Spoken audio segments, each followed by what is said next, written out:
A sua Bíblia no Evangelho de Jesus Cristo, segundo escreveu Lucas, capítulo 8, versículo 35.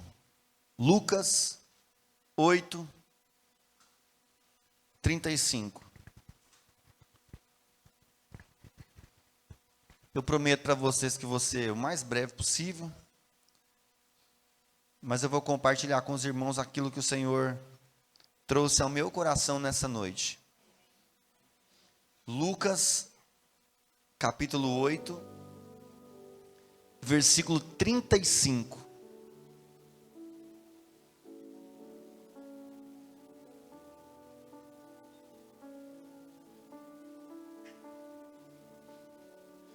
Ocorreu que o povo saiu para ver o que tinha sucedido. Quando se aproximaram de Jesus, viram aquele homem de quem os demônios haviam saído, assentado aos pés de Jesus, vestido e em perfeito juízo. Todos ficaram apavorados. As pessoas que haviam testemunhado todos os fatos contaram também como fora liberto aquele homem dos muitos demônios que o haviam tomado. Então todo o povo da região dos Gerazenos rogou a Jesus para que se retirasse de suas terras, pois estavam aterrorizados. Contudo, o homem de quem haviam sido expulsos os demônios implorava-lhe que o deixasse ir com ele. Mas Jesus despediu-se e, recomendando-lhe: volta para a tua casa e compartilha tudo quanto Deus fez por ti.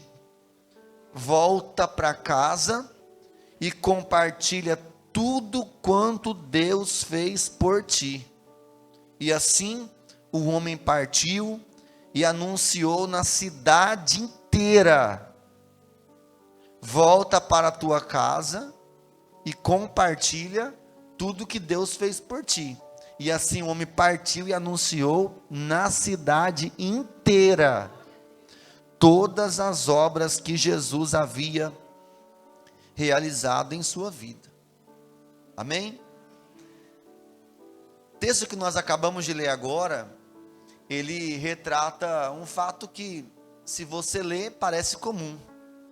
Jesus está pregando, e quando Jesus está pregando, tem uma multidão em volta dele. Eu já preguei outro dia, que alguns que iam até Jesus por causa dos sinais, dos milagres, dos prodígios, das maravilhas que ele operava. Outros iam por causa do pão, do peixe que ele multiplicava. Cada um trazia consigo a sua motivação, mas a verdade e a realidade é que onde Jesus estava, as pessoas estavam reunidas em torno dele. E Jesus está pregando. Isso é comum. A visão do texto é comum. Vai falar sobre um homem que estava sentado, ouvindo Jesus pregar. Comum. Não tinha um só, tinha muitos. Diz que esse homem estava vestido. E quando as pessoas disseram aqui no texto que o homem que estava sentado vendo Jesus pregar estava vestido, ficaram aterrorizados. Uai, será que alguém ia ouvir Jesus sem roupa? Um homem ouvindo uma pregação, vestido, alguma coisa normal? Alguma coisa atípica? Absolutamente nada.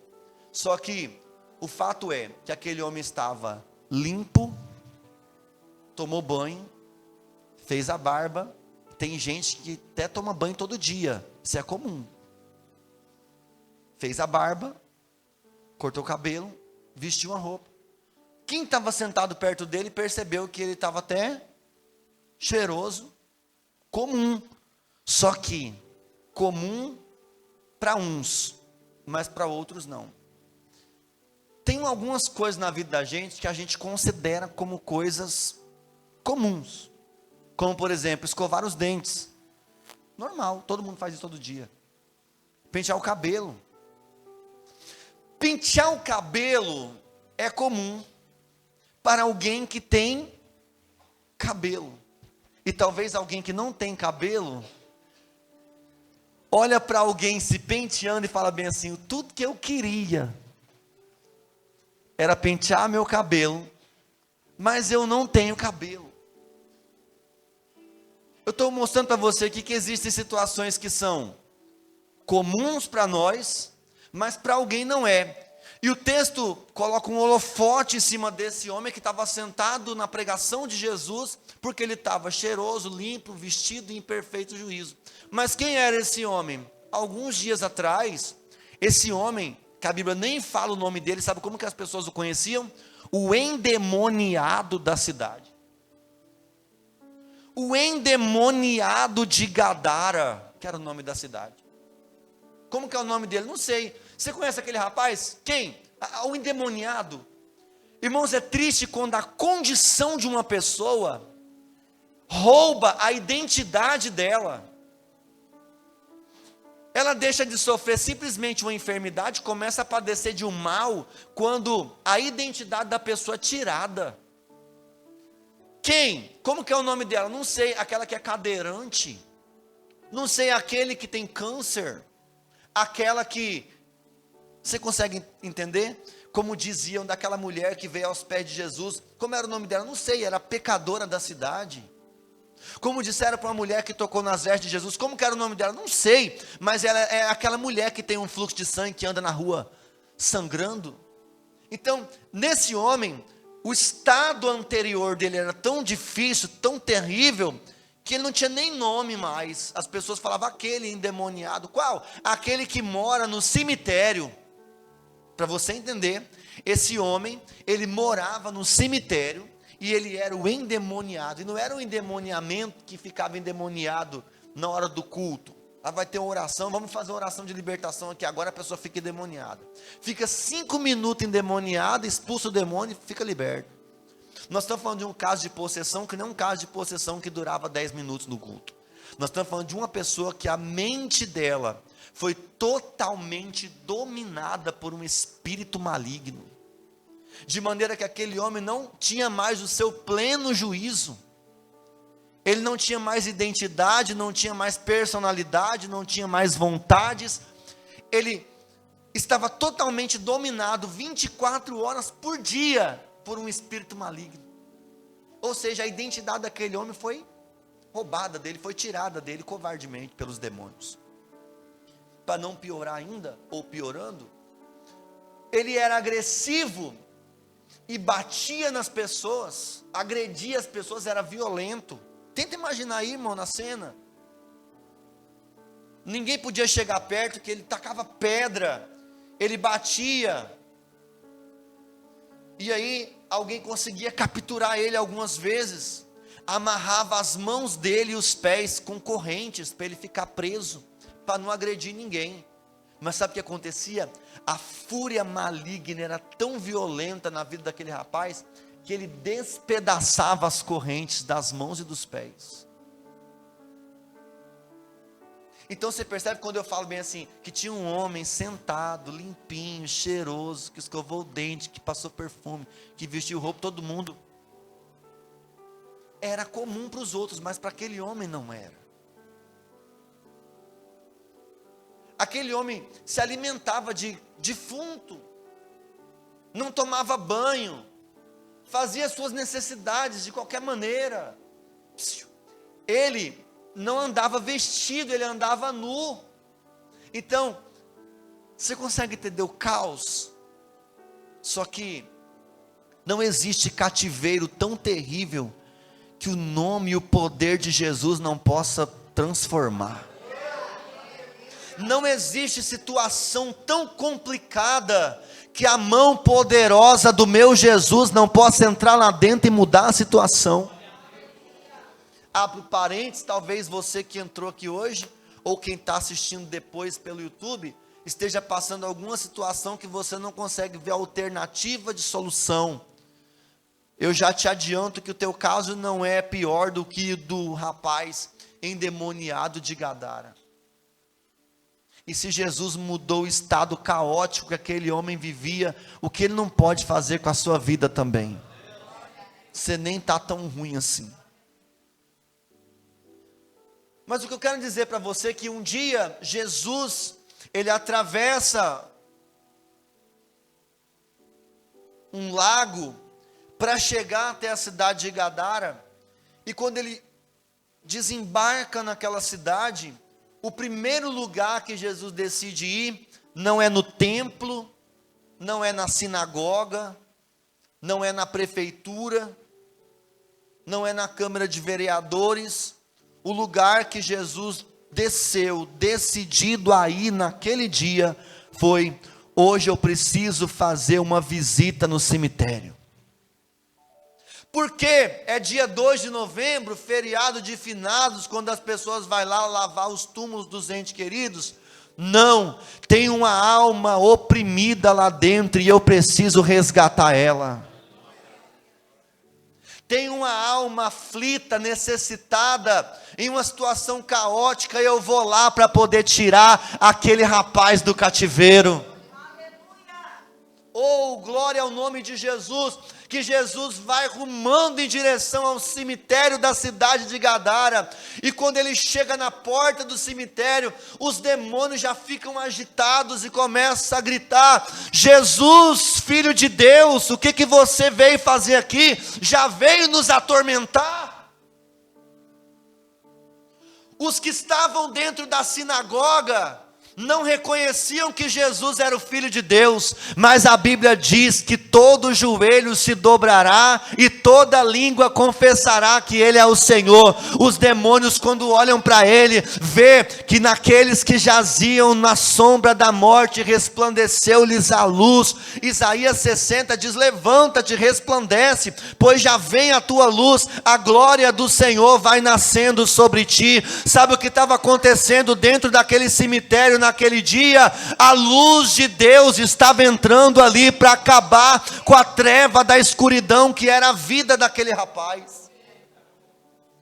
Os olhos se encheram daquela luz e até os demônios tiveram que reconhecer que quem estava entrando ali tinha todo o poder nos céus e na terra. Era o Filho de Deus, o Cristo vivo, o Messias, o Yeshua HaMashiach, que veio manifestado em carne para desfazer as obras do diabo. Ele é o Filho de Deus, e eu tenho uma boa notícia para te dar na noite de domingo desse dia: o poder dele não mudou e nem diminuiu. Hebreus capítulo 13, versículo 8 diz que Ele é o mesmo ontem, hoje, será eternamente. Ele quebrou o cativeiro do endemoniado de Gadara. Ele pode fazer outra vez na tua vida, ou na vida de alguém que está oprimido, cego por Satanás, que você conhece. Deus faz. Os demônios já caíram ajoelhados, prostrados, começaram a adorar Jesus. Os demônios fizeram o que os chefes da sinagoga não souberam fazer.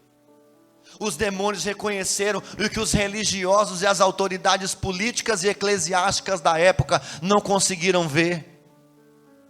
Cegos olhavam para Jesus imaginando: quem é esse? Quem ele pensa que é para dizer que pode perdoar pecados? Quando ele diz para um paralítico: os seus pecados estão perdoados, o homem levantou e andou. Começaram a questionar: quem é esse que diz que tem poder para perdoar pecados? Mas os demônios estão lá dizendo: é o Filho de Deus. O negócio ficou bravo para o lado dos demônios aquele dia. Eu imagino nas regiões celestiais, a cidade de Gadara estava debaixo de um principado espiritual terrível, de opressão maligna, porque ninguém fica possesso 24 horas por dia como aquele rapaz ficou, sem uma atuação muito violenta do mundo do espírito sobre a vida da pessoa, que recebe uma legalidade, não é só no cemitério, ou na vida dele, ou na família dele, mas a cidade inteira. Você conhece a história, né? Os demônios imploram para ser jogado nos porcos. Jesus permite, vai.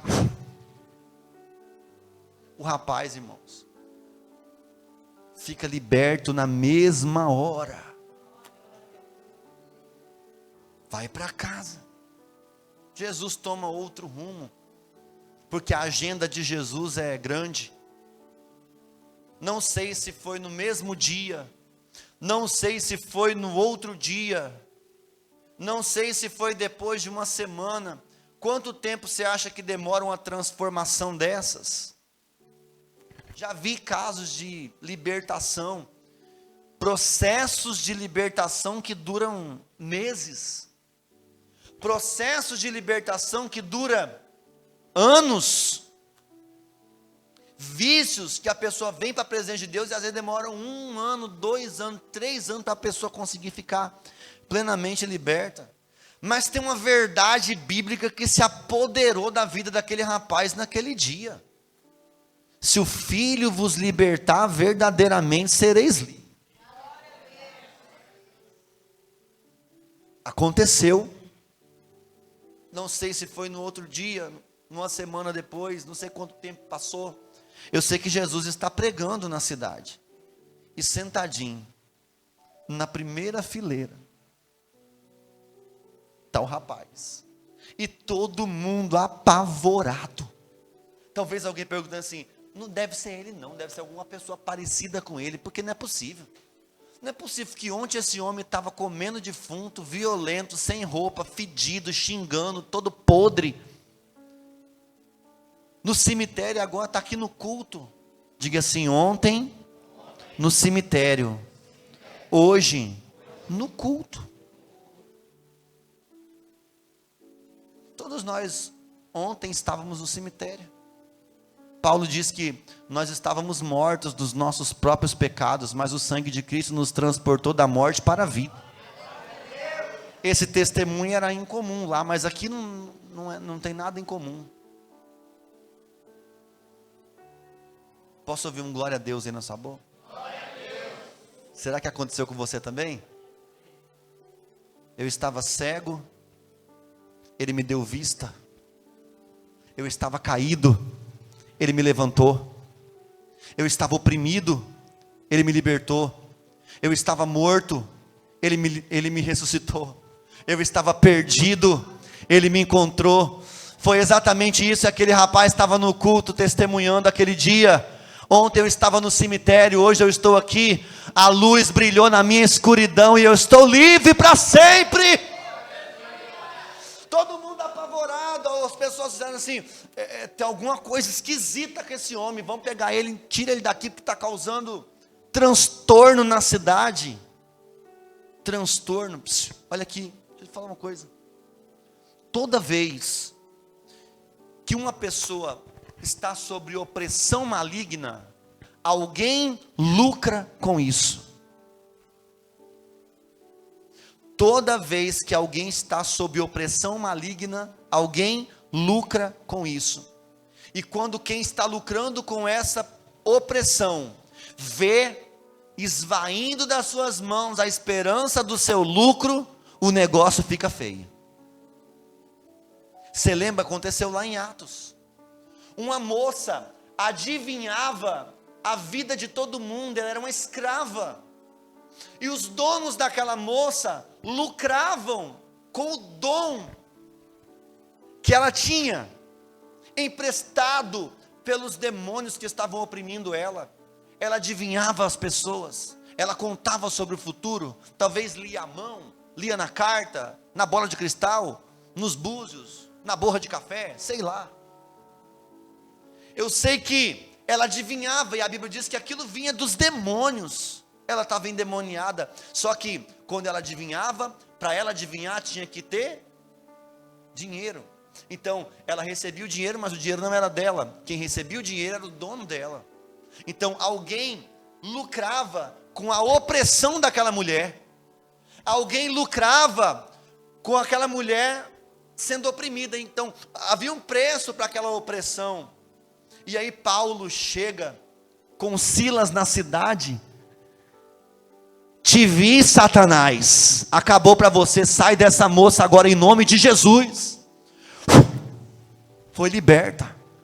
Os donos dela que recebiam, viram o seu lucro indo embora, porque agora que ela não está mais oprimida, agora que ela está liberta, ela não dá mais lucro para mim.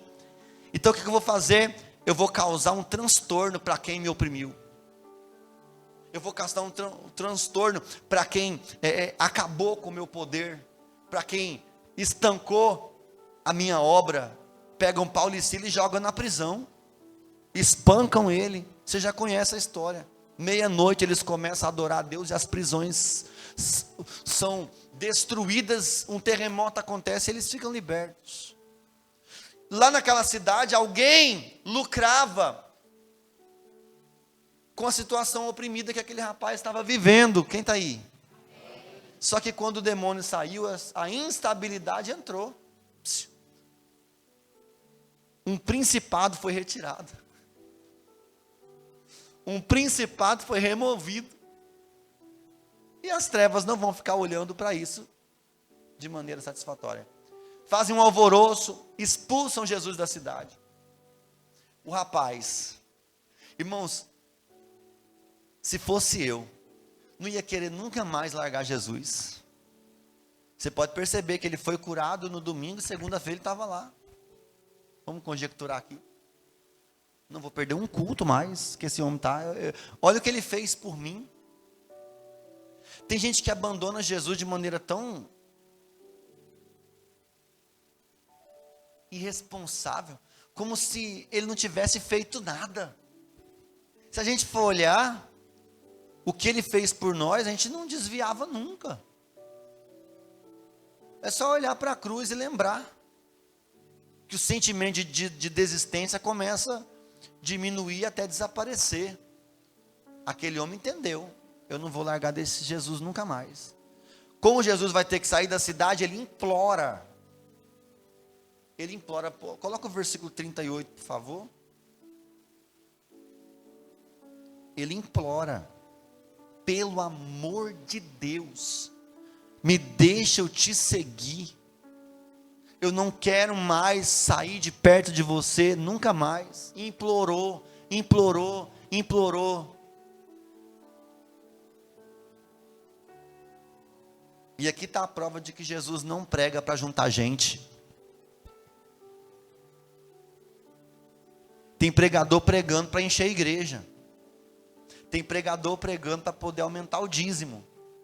Tem pregador pregando para poder juntar povo. Jesus está aqui fazendo uma coisa que é incomum para qualquer pregador, porque Jesus não está aqui. Olha aqui para mim. Jesus não quer adepto. Jesus quer discípulo. Vou falar de novo. Jesus não quer adepto. Jesus quer discípulo. Aquele rapaz se tornou um discípulo. E o caminho de um discípulo não é sempre no lugar onde ele quer estar. Onde ele queria estar?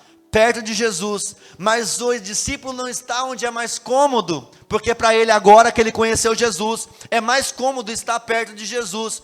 Mas o discípulo não fica onde ele é mais cômodo. O discípulo fica onde ele é mais útil.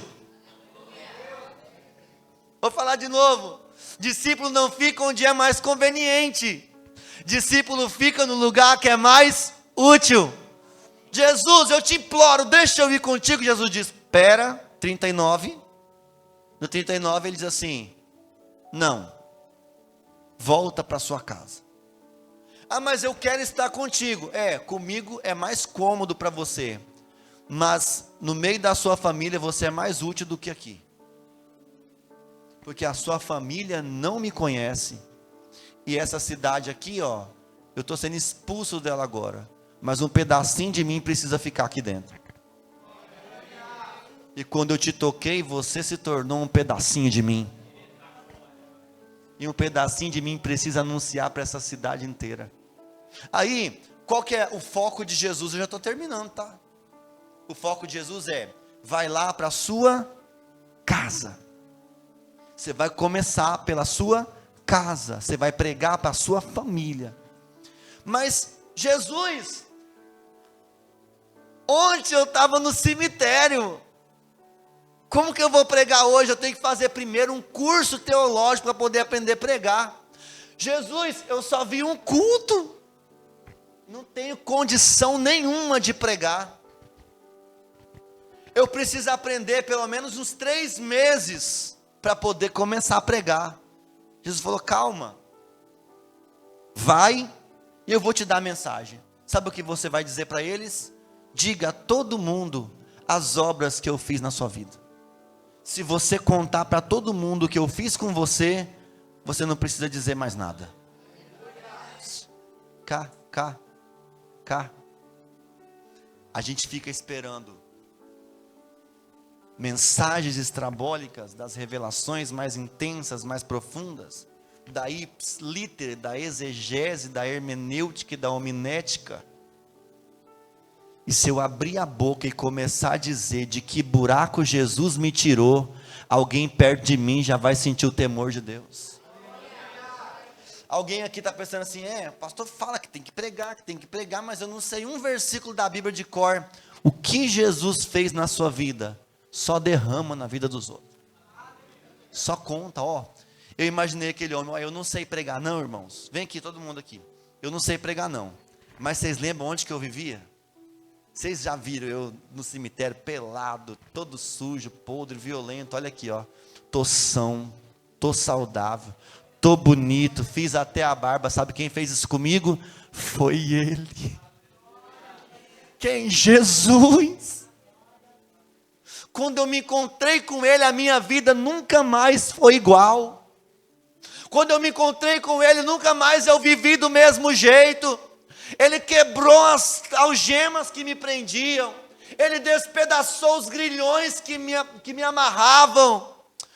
Ele fez a luz brilhar na escuridão. Eu vivia de cabeça baixa, eu tinha perdido a minha identidade, agora eu tenho um nome. Eu sou discípulo de Jesus agora.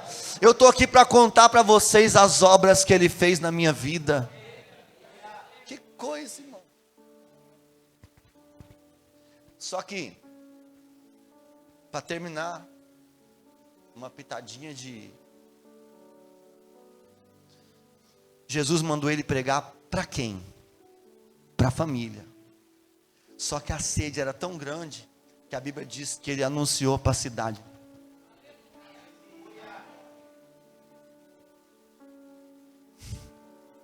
Por quê? Porque quem é salvo quer salvar. Porque quem experimentou dessa boa notícia não quer morrer com isso, sozinho.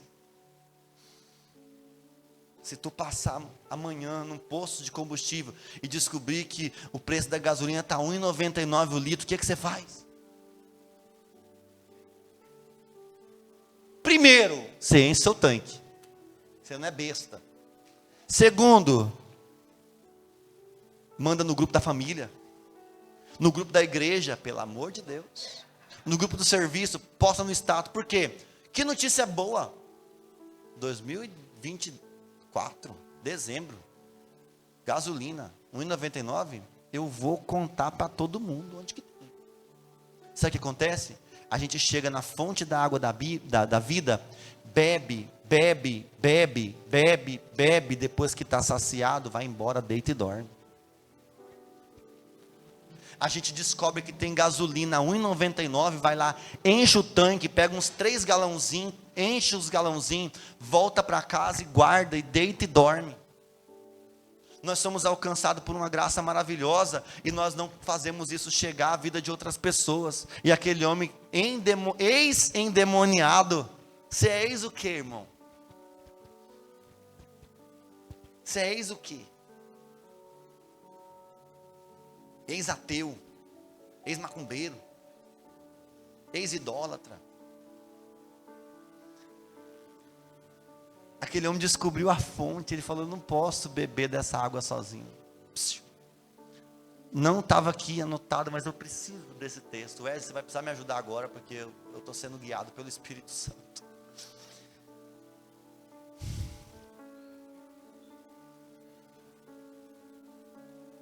Eu acho que é Ezequiel 34. 11. Porque assim declara Yahvé, o soberano Deus: eu mesmo buscarei as minhas ovelhas e delas cuidarei pessoalmente. Estava endemoniado no cemitério, mas Jesus olhou e falou bem assim: isso é uma ovelhinha minha. É uma ovelhinha. Não, mas está lá jogando pedra em todo mundo. Mas é uma ovelha minha. Sabe o que eu vou fazer? Eu vou lá pessoalmente. Podia ter falado, Felipe, Bartolomeu, nós chegamos agora, minha agenda está muito concorrida, eu tenho que ir lá para a sinagoga dar palestra.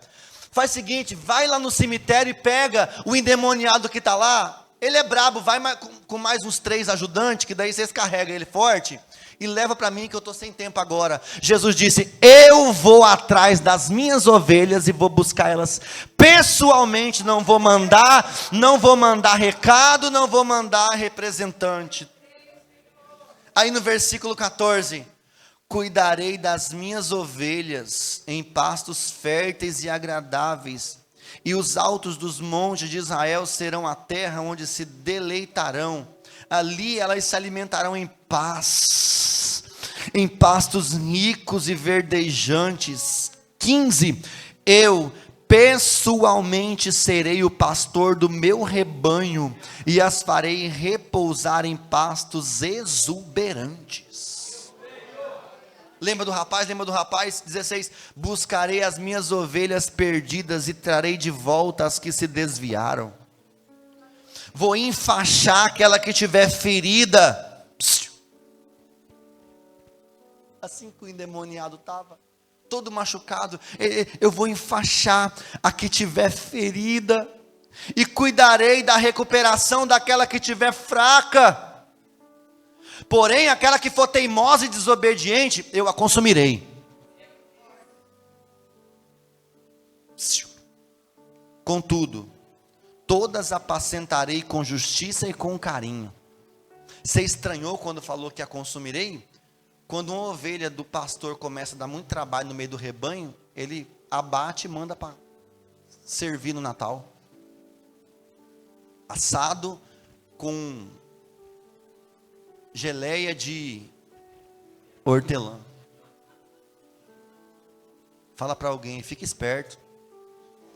Para de dar trabalho.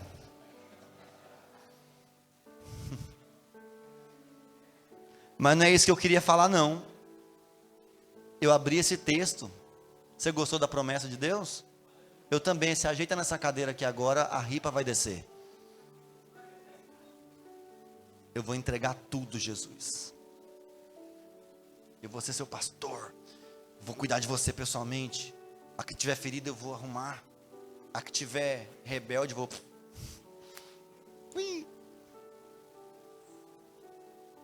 Espera aí que eu vou fazer sua passagem. Agora,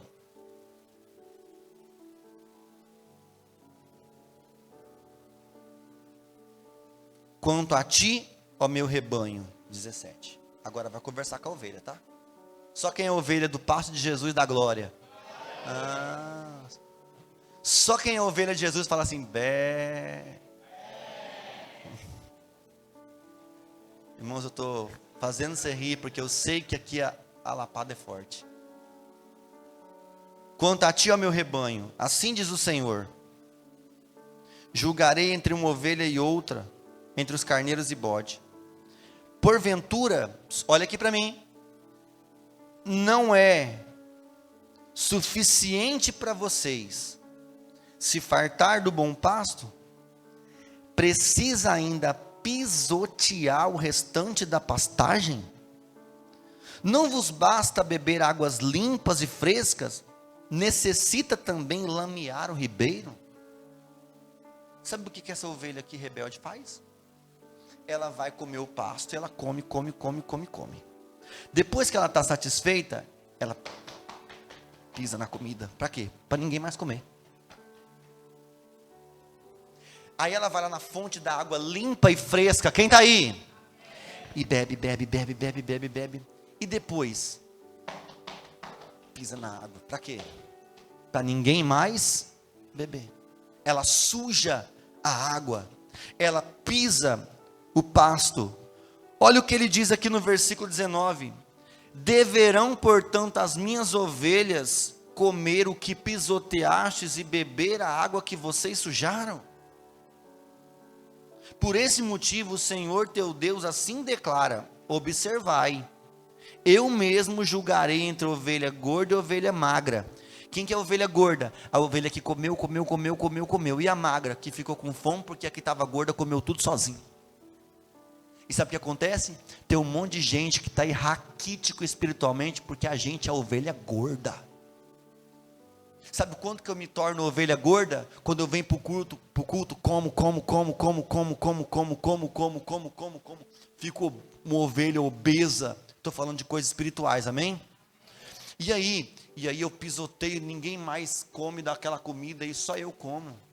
Quando você ouve uma palavra, vai embora e não fala mais, não compartilha com ninguém, não fala mais com ninguém. Quando você descobre onde está a fonte, você bebe, se farta e não conta mais para ninguém. Meu irmão, aquela ovelha é a ovelha que está amaldiçoada, porque ele não derrama na vida de ninguém, ele não permite que outros comam e bebam da mesma fonte.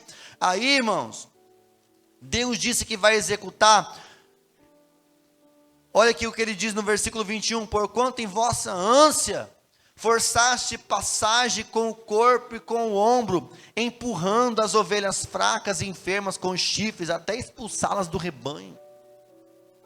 São aquelas ovelhas que comem, que bebem, e ainda saem dando cabeçada nos outros. Por que eu estou falando isso aqui? Dentro da palavra do ex-endemoniado gadareno, porque ele foi aquela ovelha que descobriu onde que tinha água, que bebeu, e ao invés de pisotear a água, ele saiu contando para todo mundo onde que estava a fonte da água da vida, para que todo mundo também pudesse beber da mesma água que ele bebeu. Ele estava com fome e descobriu onde tinha pastos verdejantes. O que ele fez? Ele não pisoteou o pasto, ele comeu e depois saiu contando. Não era só para a família dele, foi para todo mundo que ele conhecia, na onde que tinha comida. Meu Deus, nós fomos alcançados por uma graça maravilhosa. Nós não podemos beber até saciar nossa sede, comer até saciar nossa fome e depois ir embora como se nada tivesse acontecido. Tem um monte de gente que não sabe onde tem essa água, que não sabe onde tem essa comida. Um dia Jesus, conversando com a mulher na beira de um poço, disse para ela tudo que ela tinha feito. Disseste bem, você teve 5 maridos, que tem agora não é seu. Ela disse, vejo que és profeta, peraí, que eu vou ali contar para a cidade inteira que eu descobri onde está o Filho de Deus, aquele que adivinhou toda a minha vida, que descobriu meu passado, meu presente, meu futuro. Por acaso não é este o Messias, o Filho de Deus? Quando vocês recebem uma notícia dessa, irmãos, você tem que ficar desesperado para contar para os outros. Posso ouvir um amém? Amém. Um dia eu vou pregar para vocês, não vai ser hoje não, mas um dia eu vou pregar para vocês de 4 leprosos que descobriram onde tinha comida e a cidade inteira estava cercada, Samaria cercada pelos inimigos. Eles foram expulsos porque eles eram leprosos, tinham ficado lá de fora, e Deus desbaratou o arraial dos inimigos, e de repente ele falou, vamos dar uma olhadinha como é que está lá no acampamento dos inimigos. Quando chegaram lá, irmãos, tinha comida com fartura. Eles pensaram assim, vamos comer e ficar de boa, porque o povo da cidade não expulsou nós, também deixa eles morrer de fome lá. Só que eles pensaram bem assim, vai que Deus vem aqui e nos castiga. Está lá em 1 Reis. Então vamos lá na cidade anunciar para todo mundo onde que nós encontramos comida. Você pode se colocar de pé, por favor? Eu trouxe essa palavra ao seu coração nessa noite. Foi o Espírito de Deus quem fez que o meu coração se inclinasse a isso. Para quê, pastor? Para que a gente entenda que nós não viemos de qualquer lugar. O que aconteceu com a gente, talvez pode ser incomum para outras pessoas, mas para a gente não pode ser. Eu não tenho um testemunho assim, Eu aceitei Jesus, eu ainda era criança, então, eu não vou chegar aqui e falar para você, eu passei por isso, fui em tal lugar, fez assim, quase morri. Não vou inventar testemunho. Tem gente que inventa uns testemunhos aí que não dá nem tempo na vida, na idade que o cara tem, de acontecer com ele tudo que ele fala que aconteceu. Mente que nem fica vermelho, ainda em cima do altar. Mas não tem por que inventar testemunho. Só que talvez eu conte meu testemunho para você de como eu me converti, você fala, então tá tranquilo para você, né?